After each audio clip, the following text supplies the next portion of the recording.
How to add multiple stops on Google Maps.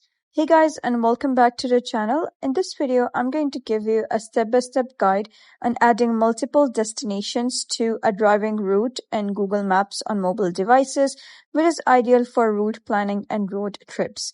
You can do this on iOS and Android both. I'm using an iOS device, but if you're having Android, you can follow similar steps.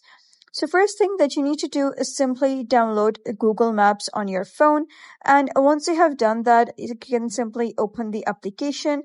And here you'll be able to see the search bar at the top.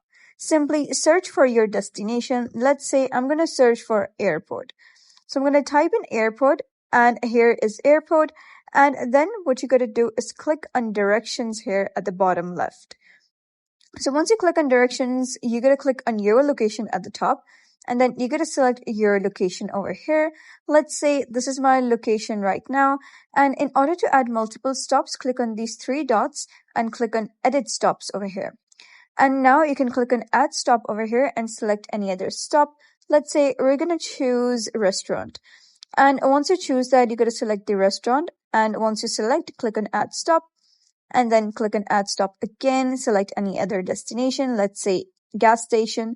Select any petrol pump or gas station, and then you can add any other stop if you want. Let us say we're going to add coffee shop. Select any coffee shop and click on add stop again. Let us click on this one over here, and now you can see that your whole route has been created.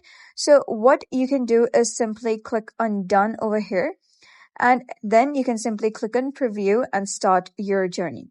So that is basically how you can add multiple stops in Google Maps. So if you found this guide helpful, give it a thumbs up and don't forget to subscribe for more helpful tutorials. I'll see you in the next video.